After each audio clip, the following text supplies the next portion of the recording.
Chapter 4.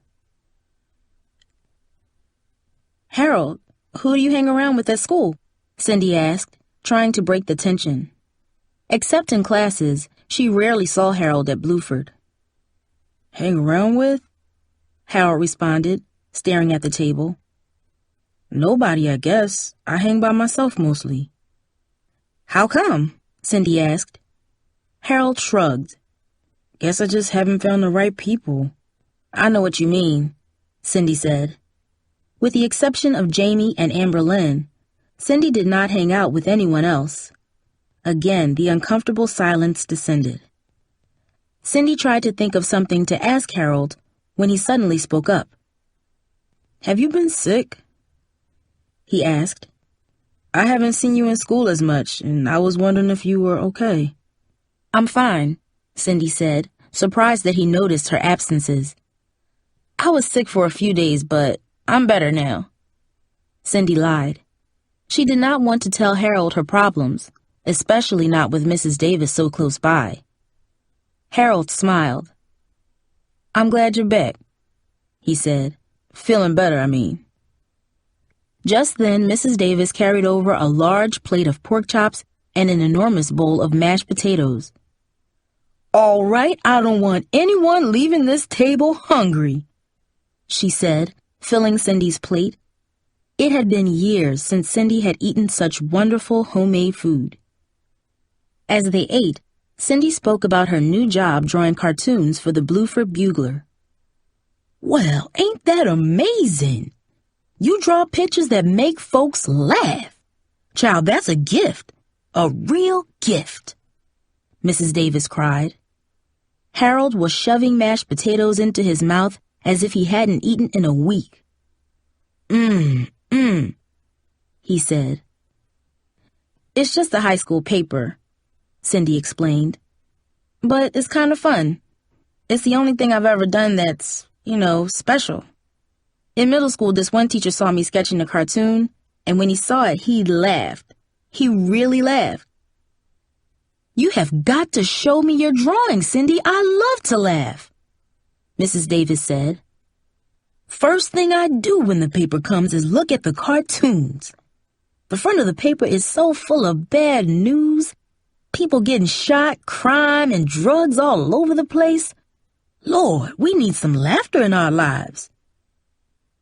I put my cartoons from middle school in a scrapbook, Mrs. Davis. I'll show it to you one day, Cindy promised. After dinner, Mrs. Davis embraced Cindy warmly. I'm so glad you came over tonight, Mrs. Davis said.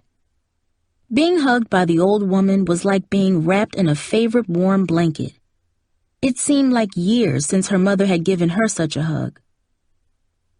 As Cindy walked back to her dark apartment, her frustration with Mom returned. A mother ought to love her child more than her boyfriend, Cindy thought, especially if her boyfriend is a dog like Raffi Whitaker. Cindy wondered what she would do if Mom came home with an engagement ring. She liked the idea of running away. She could just jump on a bus and get as far from Raffi as possible. Then maybe her mother would feel guilty and miss her. But what if Mom let her run away and never bothered to find her? That was the scariest thought of all. Sitting in the quiet living room, Cindy noticed how different her apartment was from Harold's. Where the Davis living room was warmly lit and comfortable, hers seemed stark and barren. And Mrs. Davis's kitchen, neatly crowded with hanging pots and filled with the aroma of countless homemade meals, was nothing like Cindy's, a Spartan room used mainly to heat TV dinners. Recently, Mom had mentioned the need to decorate the apartment, but Cindy just rolled her eyes at the suggestion. She suspected the reason Mom even cared was because of Raffi. A few months ago, he bought a gift for the apartment, a hideous clown sculpture that now stood on the coffee table in front of her. Raffi said this gives the room character, Mom said proudly as she positioned the sculpture on the table. Cindy thought it looked like something picked up for $2 at a yard sale, but Mom treated it like a priceless object. Cindy stared at the clown. Right about now, she figured Mom and Raffi were in Las Vegas, strolling down some flashy street, seeing a hotel made to look like New York or Egypt or something. Cindy pictured Raffi, swaggering along with his ugly gold chains, his gold bracelets, and his awful leather pants. The thought that Raffi might possibly become her stepfather knotted Cindy's stomach. She leaned towards the coffee table and picked up the clown. Its face was contorted into an ugly smirk that reminded her of Raffi. Cindy imagined how good it would feel to hold it over her head and smash it down on the floor, shattering it into 1,000 pieces. Her eyes moved to the small card taped to the base of the clown. To my number one lady, Lori, from Ramblin' Raffi. Cindy's hands trembled as she set the clown back down. Someday, when she knew for sure that her mother did not love her, she would smash it. All that kept her from hurling the clown onto the floor was the fading hope that Mom still cared about her. Would she be happier without me? Cindy asked herself. Then Mom would be free to spend all her time with Raffi. Is that what she really wants? Cindy did not know what she would do if her fears were true, if her mother did not love her. She stared at the clown again. It appeared to grin back at her with a wicked, mocking smile. Please, Mom, come home, she said softly over and over, finally falling asleep on the lumpy old couch. Lynn called early Saturday morning. Cindy, you won't believe the lie Natalie Wallace is telling people. She said you went out on a date with her brother, Bobby. We just went out for ice cream, that's all, Cindy said. It wasn't a date. So, you were in his car? Lynn demanded. Yeah, so what? Cindy shot back. You make it sound like it's a big deal. It is a big deal, Cindy. You know what he did to Jamie? Lynn cried.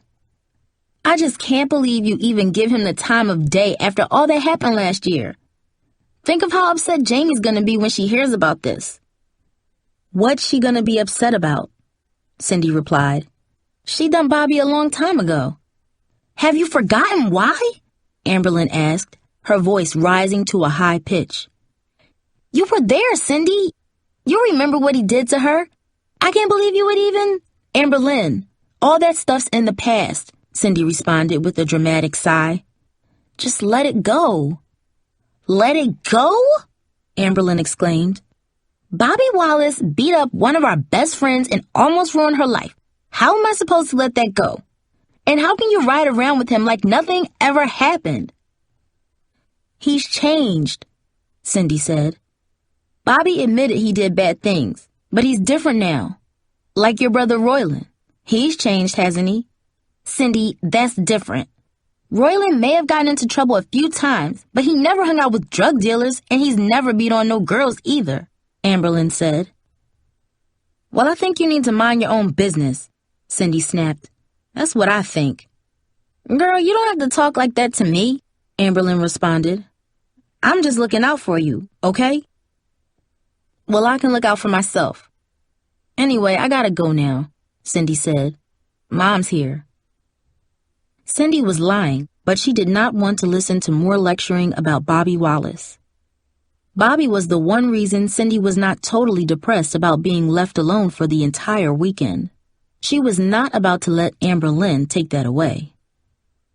Cindy still could not believe how nice Bobby had been to her yesterday. Could he actually like me? She wondered. She decided to head over to Bluford to watch the Buccaneers at football practice. She knew Bobby would be there. Cindy ran to her bedroom and looked for something nice to wear. She chose a pair of snug jeans and a clingy navy blue V-neck t-shirt. Bobby will like me in this, she thought. She quickly got dressed and headed over to Bluford, hoping to catch Bobby's eye. When Cindy reached the football field, the team was in a huddle. She searched to find Bobby, but did not see him right away.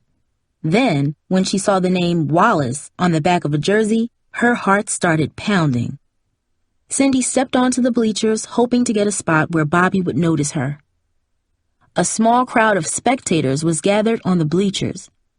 Cindy spotted Natalie Wallace waving in her direction. "Hi," Natalie called out. "How you doing, Cindy?" "Okay," Cindy called back. Natalie had never talked to her before, but maybe now that Cindy and Bobby were friends, things would be different. Cindy walked over to where Natalie was sitting and joined her. She always thought Natalie was one of the prettiest girls at Bluford. "I like to watch my brother show off," Natalie said with a smile. Cindy could not believe that Natalie was talking to her, let alone allowing her to sit beside her on the bleachers. "You here to do the same thing?" she asked with a playful grin. "Maybe," Cindy replied, unsure what else to say. "Yep, my brother sure moves fast," Natalie said, getting up from her seat. Practice was over, and Cindy was left wondering whether she was referring to her brother on the football field or in some other way. Cindy watched as the team left the field. She hoped Bobby had seen her in the bleachers. She just had to see him. Unsure what else to do, she decided to wait for him in the parking lot. After a few minutes, Bobby came out of the school and headed towards his car. "You looked great, Bobby," Cindy said as he approached. "No wonder everybody says you're going to be a big football star." "Hey, you came to watch me practice?" Bobby replied with a look of pleasant surprise. "You're okay, girl. Come on, let's grab something to eat." Beaming, Cindy hurried towards the passenger door. She couldn't wait to talk to him. "They're having a special at Nico's Pizza Place. 2 slices for the price of—" "I don't like that place," Bobby interjected. "Too many lame fools hang out there. There's a Chinese takeout place I like. Let's go there."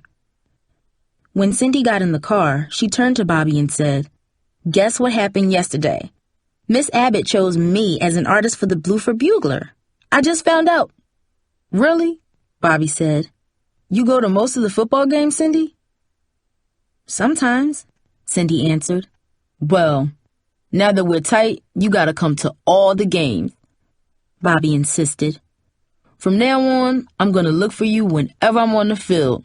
Never mind those cheerleaders. Last time I seen so many dogs was at the pound," Bobby joked. "So Mr. Mitchell told me about the newspaper opening on Friday, and—" "Hey, Cindy, were you at last year's game against Lincoln? That was one of my best games." "No, I haven't been to that many games." "Well, you gotta come to every one from now on, Cindy. That's an order," Bobby said with a smile. Cindy smiled back, slightly disappointed that Bobby did not give her a chance to share her good news with him. Bobby pulled his Nissan into the parking lot of the Chinese takeout. "Do they have sweet and sour chicken?" Cindy asked. "That's my favorite. I always get that." "Yeah, but the orange chicken is what you want. That's the best," Bobby said as they entered the restaurant. Then he ordered 2 orange chicken dishes for them. He looked at Cindy and smiled. She smiled back at him weakly. Bobby certainly wanted things his way, she thought. But it was only food, and it felt nice to have him order for her. "That sounds good," Cindy responded. "I can't wait to try it." "Stick with me, girl," Bobby said. "I know where everything's happening. I got friends at all the cool places, and I know how to have fun. Trust me," Bobby said.